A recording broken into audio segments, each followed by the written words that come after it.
Welcome back after the break. अच्छा जी, सर्दियाँ आते ही सर्दियों की आती है सौगात, जिसमें पट शामिल है, गचक शामिल है।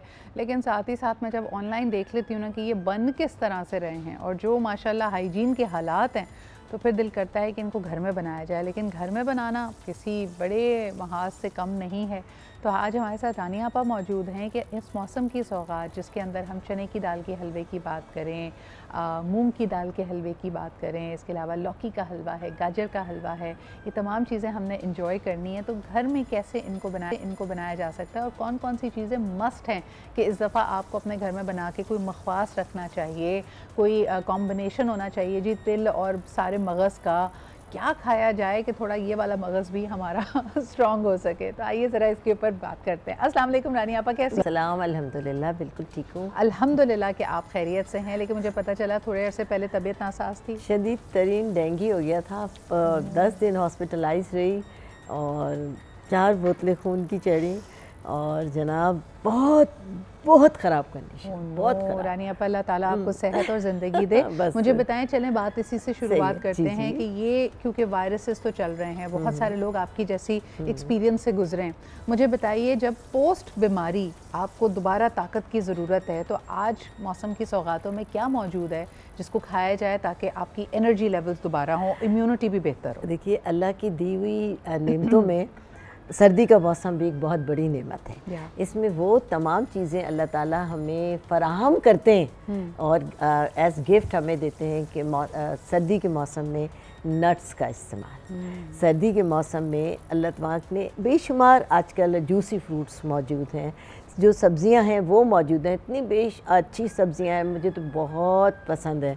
जैसे शलजम है, शलजम में विटामिन ई बहुत कसरत के साथ मौजूद होता है। वो तमाम लोग मज़ा जायका तो इसका है ही, लेकिन चूँकि इसके अंदर विटामिन ई कसरत के साथ मौजूद होता है, तो जो लोग स्किन डिज़ीज़ का शिकार हैं उन्हें चाहिए कि इस मौसम में कसरत के साथ शलजम गोश्त पकाएं। एज सैलेड शलजम को यूज़ कर सकते हैं, मीठा बहुत लजीज शलजम। अच्छा, है। और सर्दियों में मैंने देखा चुकंदर भी बड़ी अच्छी आती है। बहुत, और वो तो पता है कि खून का ख़जाना है। और चुकंदर मेरे लिए तो आजकल एक समझ लें दवा और ग़िज़ा दोनों बने हुए हैं। सुबह शाम मैं उसका जूस पीती हूँ और वो मुझे अच्छा लगता है। और दूसरे जो जूसेस हैं उतना मुझे अट्रैक्ट नहीं करते। अच्छा, मुझे एक आपको सही कॉम्बिनेशन लगता है, अगर आपको फौरी तौर पे चुकंदर का जायका एज अ चाइल्ड मुझे बिल्कुल नहीं पसंद था, अब पता नहीं क्यों बहुत पसंद आ गया, तो आप उसके अंदर थोड़ा सा नींबू डाल सकते हैं, काली मिर्च डाल सकते हैं। क्योंकि इस डेंगू के बाद नींबू का इस्तेमाल बहुत ज़्यादा फ़ायदेमंद भी है, वो पी रही हूँ। इसके अलावा गाजर, अल्लाह की दी हुई नेमतों में आप सब चीज़ खाएं, पालक खाएं या हरी सब्जियां जो आई हुई, फ्रूट्स जितने आए हुए, जूसी फ्रूट है, हर फ्रूट आप खाइए।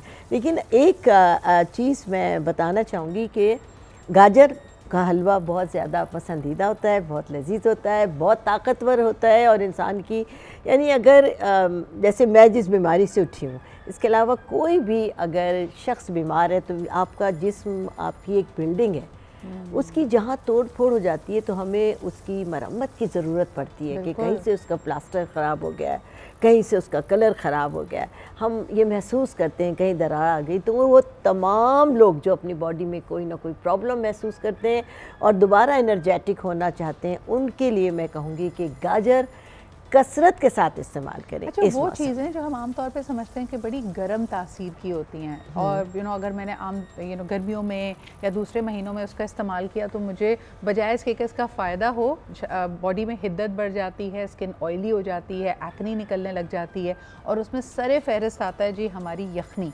और मेरे ख़्याल में आप यखनी का इस्तेमाल ज़्यादा करें बजाय इसके कि आपने जो तरह तरह की कॉफ़ी पीनी शुरू की हुई है, तरह तरह की आप चाय पी रहे हैं, उसके अपने फ़ायदे हैं, लेकिन वो बॉडी को ड्राई करती है। नरिशमेंट आपको यखनी से मिलती है।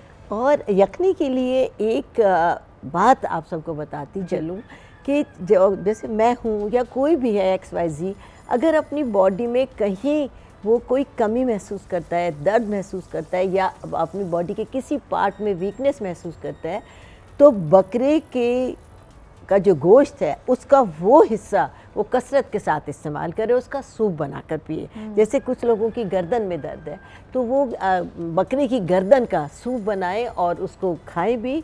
और ये जो बकरा है वो इंसान के लिए बहुत फ़ायदेमंद है, इसके इतने बेनिफिट्स हैं। कभी प्रोग्राम में इंशाल्लाह हम बात करेंगे, जिनके घुटनों में दर्द है, जिनके जोड़ों में दर्द है, वो बकरे की गुड्डियाँ इस्तेमाल करें। एक और चीज़ जो मैं पूछना चाहूँगी, गोंद के लड्डू, तिल के लड्डू तो आपने बात ही की, जिस तरह भी हो सके ये आप ड्राई फ्रूट्स खाइए, फ्रेश फ्रूट्स खाइए जो कि इस मौसम की सौगात हैं जिसमें सिट्रस वगैरह है। इसके अलावा यखनी पीजिए। और आखिर में मेरे ख्याल में, क्योंकि वक्त बिल्कुल भी नहीं है रानी आपा, सी फूड का इस्तेमाल भी होना चाहिए, बहुत ज़्यादा हाँ। करें, बहुत ज़्यादा करें। उसमें ओमेगा 3 है जो हमारी आँखों के लिए, हमारे बालों के लिए, हमारी बॉडी के लिए बहुत ज़्यादा फ़ायदेमंद है। ज़रूर इस्तेमाल तो करें। ये सर्दियों की तमाम चीज़ें, जैसे उन्होंने कहा कि सौगात होती हैं, इसका भरपूर इस्तेमाल करें। नॉर्दर्न एरियाज़ जा रहे हैं तो वहाँ का गुड़, वहाँ की गजक, वहाँ की एप्रिकॉट ऑयल को आप लेके आएँ और उसको एंजॉय करें। हनी का इस्तेमाल ज़्यादा से ज़्यादा करें। सर्दियों में जितना आप हनी, जैसे कहते हैं ना, हर मौसम का खाया पिया आपके काम आता है। दूध में हल्दी के साथ, थोड़े से शहद के साथ आप उसको पीजिए और इसके फ़ायदे उठाइए। इसी के साथ रानी आपा बहुत बहुत शुक्रिया। अल्लाह ताला आपको सेहत, ज़िंदगी, ताकत दे, आपका साया हम पे सलामत रखे। हम लेते हैं एक छोटा सा break. Will be right back.